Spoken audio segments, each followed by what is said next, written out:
Most small business owners think they're being kind when they withhold direct feedback to their employees. In essence, they are destroying their company culture. They're setting up a false level of security and they're not communicating honestly.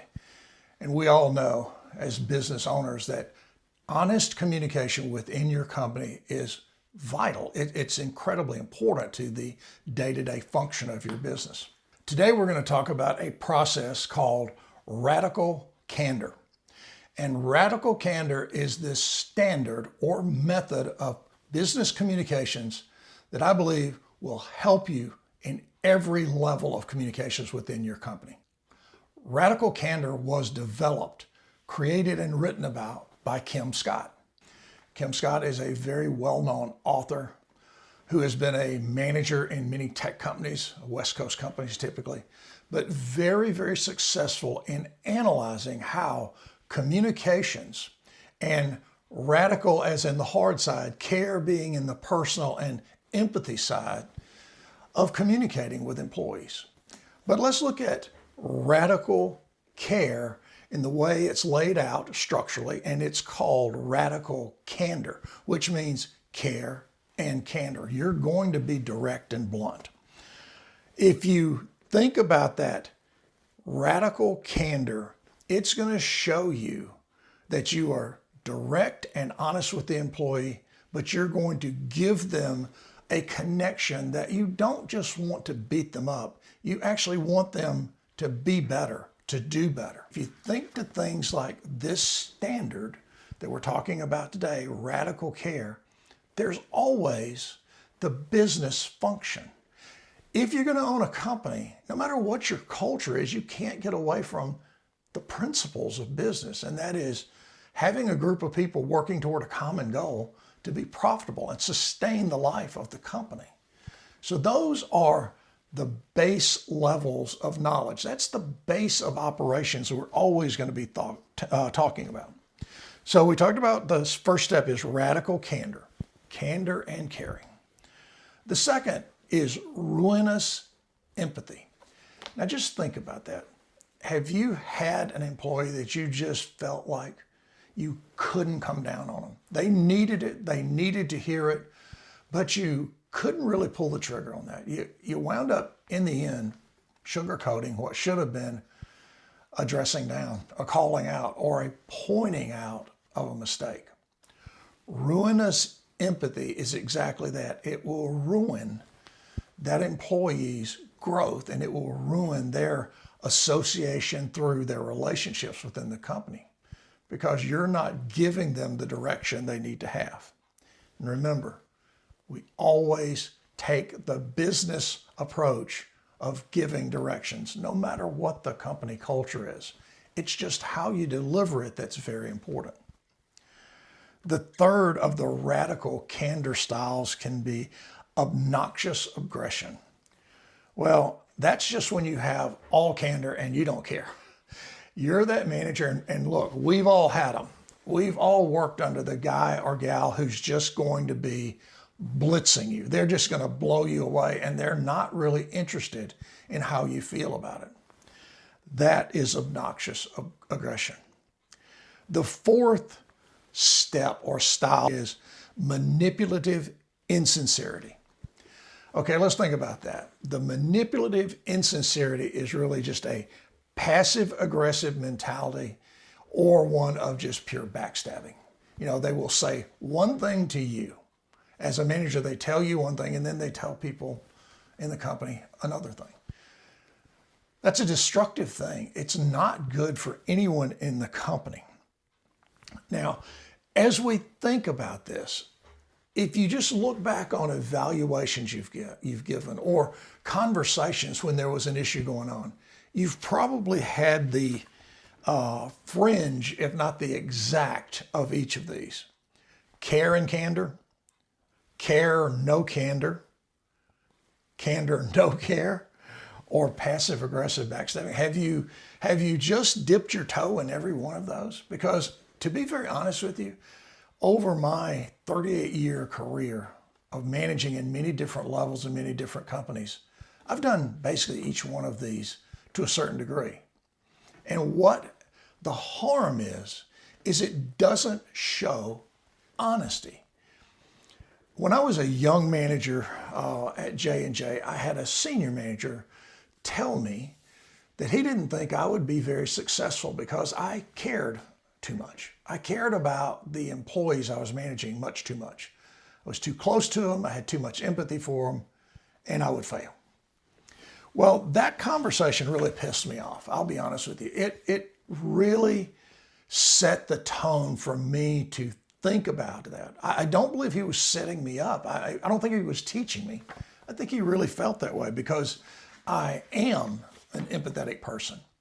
But I also am a direct and honest person as I have gained the knowledge of how important it is from a manager's style. You have to be honest with people. You have to give them that feedback. When an employee is making a mistake and failing, there are times that you just can't sugarcoat it. You have to lay it out and you have to tell them, it can't go on. You can't have this again. That's what being a manager and following the simple principles of good business sense call for. Now, if we look at how to get started with the radical care philosophy, let's think about what we do. We're getting ready to have this conversation with an employee, and we've got to make sure that we understand what to give them. So let's think about a few ways you can just get that conversation set up so that you're in control of it, you're in control of your emotions, and you deliver the right message. You go forth in the right voice with this employee. And the core method, C-O-R-E, the C standing for context.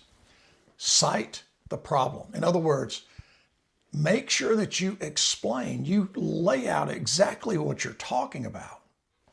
Don't be unclear. Don't get around the fringes of it. Go to the heart of it. That's the first step of getting this serious conversation off to a very good start. The O is observation. Make sure that you understand and you have seen this issue or this problem or this thing that you're going to critique or just discuss. No matter what the level of this conversation is, make sure that you're aware of it. You're not listening to secondhand information. You have seen this, you understand it, and you're now giving feedback on it. If you look at the R, it's the result. What has happened with this behavior that's not proper? What is the result? What was the damage? And let me give you an example. If you're out there in the business world and you have exchanges between individual employees, there are times in a meeting you'll have a very strong voice, and someone other than that strong voice will begin speaking.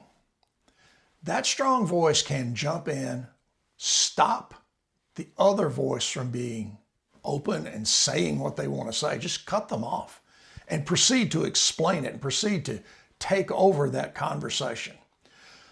That stifles that other employee's creativity, comfort level to speak, and it's just a huge shot. I mean, it's just cold water over their entire business mentality. Maybe they get better or they recover from that over the course of days, but it's unnecessary because it may stick. It may last a lot longer than you or they want it to last. Just one little example of how that result can be there, and it's not a great thing. The E is the expected next step. So think about that, the expected next step. You're the manager and you're going to lay out how this situation you're discussing is going to change in the future.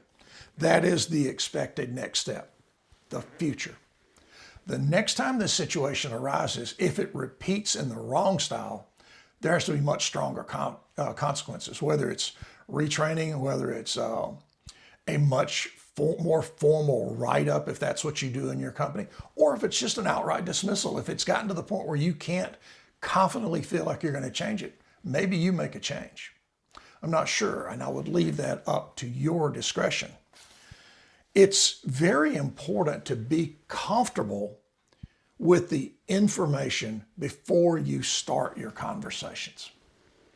Now, let me ask you, in the last half dozen evaluations you've done, were you really prepared? Did you have something like this core method in mind? Did you have a context, an observation, a result, and an expected next step mentality with your evaluation? Is that how you approached it? Because honestly, I think it's a very, very sound and very practical way to not only evaluate people when you're in that formal process, but I think it's really a good method to use when you just have to address something. That core mentality or that core process that we just talked about can arm you with the right information and the right mentality to address the situation. You know, you're always wanting the goal to make that employee better. You don't want to just pound on people for the sake of being the boss. That's the biggest mistake you can make. You want to be an effective communicator, but you also don't want to be everybody's best pal, because that means it's going to be much tougher when you have to be that harsh feedback giver. Now, I've worked for some really tough bosses in my life. I've worked for some guys who had a very high level of expectations. Some were that just radical, no empathy guy. But the good ones, the really good ones, had a very high standard of performance and very high expectations of me. But the thing they did at the right time, and much of the time, was to be empathetic about what I was doing. If I was struggling, if I didn't understand, or if I didn't quite meet the expectations. They weren't kind, but they were empathetic. That conversation, the first time I had something like that, was very tough. My instinct was to soften it. That's wrong. Your instinct shouldn't be to soften it. Your instinct should be to make sure the truth, the honesty of your business expectation is fully understood. And there's no room for doubt in that. Then you can come back on top of that with an empathetic side that says, I know you can do this, I believe you can do this, and I'll help you get to it. And it was typically closed with, but it has to be done. And I want you to understand, the end of the day, no matter how you feel or I feel, these goals have to be met. You have to make your numbers. We've all been in situations like that, more than likely, from a receiving end or from a giving end. And conversations in business, you know, a lot of companies really want it to be happy and pleasant and good, and that's fine, as long as the business fundamentals, and those fundamentals are all tasks being done correctly, development, creativity, growth, and profitability, because those things keep the doors open. Those things give you the opportunity to come back to work in the same place the next day. And as managers, if we would just take some part of this really very good radical candor philosophy and seize on it, get it in our mindset, it would help us to be better prepared for general conversations and certainly better prepared for evaluations. This radical candor philosophy is very simple because it's expected. And you know, as an employee in that kind of culture, that it's coming, whether it be positive or whether it be corrective. You're going to get honest feedback. And the last thing I'll say about this is that communication within your company has to be consistent.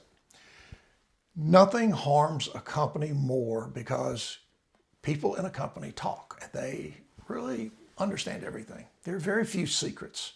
You want to be consistent so that everybody in your company is not guessing. So they know exactly what is happening and what is going to happen. And you want them to know the circumstances that cause each of the feedback styles that you're capable and absolutely dedicated to giving. The last thing we're going to do today is have our question, answer, and comment session that we talked about last week. And let's get right to the questions. The first one is from BD. And that question is, what's the number one goal of a healthy small business? Well, that one is really simple. I think the number one goal of a healthy small business is to make money. And I think if you're able to do that, you can sustain the culture you want to build. You can sustain great employees by training them, teaching them, helping them grow. But it all comes down to the life of the company. And the life of the company typically, unless you've just got a great benefactor pouring money into the company endlessly, that company has to make money. So that would be my answer. The next one is from Freddie-A. Your manager traits video was very good. How exactly do you fix the bad ones? Well, we talked about that in the video, I think 2 weeks ago maybe, about tough manager traits. The first thing you have to do is you have to address it. You can't put it off. You can't think about it too much. You've got to do, and I would recommend you follow this core method. And remember that core method? It was content, observation, result, expected next step.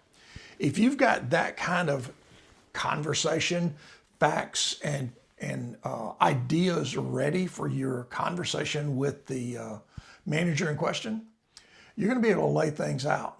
And to be very direct and honest with this question is, you give them the information, you explain where it's falling short of your expectations, you try to retrain them, you offer that, you give them the chance, and if they do not if they don't come up with the right change, if they don't comply with your direction, you make a change in the manager level. That's just the bottom line.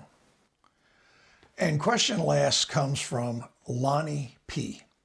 And Lonnie P writes, you can't have a company setting where employees make decisions. That's a recipe for disaster. Well, I absolutely and 100% disagree with Lonnie P on that. I have lived that culture. I have worked in that culture. And I can tell you that it is the greatest way to have a thriving, successful, almost living culture. You never get away from business principles because you have to have those principles in order to have a business. It's how you manage the mentality of respect, the mentality of openness, the mentality of feedback and communications. That's how you can have a culture where people are respected, they are asked to give their opinions, and they are supported in basically everything they do. And when something goes wrong, they don't have this knee-jerk fear. They have disappointment because they've let the company or their teammates down. I hope everyone enjoyed today's conversation about radical care and some of the steps that you can use. I also hope you enjoyed the question, answer, and comment session. We'll do those every once in a while. But in closing, let me say I want to wish everyone a Merry Christmas, Happy Holidays. Take good care of yourselves and your family. Go out and enjoy some fun times together. Be safe, and we look forward to seeing you in the new year with more information here at Sid Mickle Consulting. Take care. Bye-bye.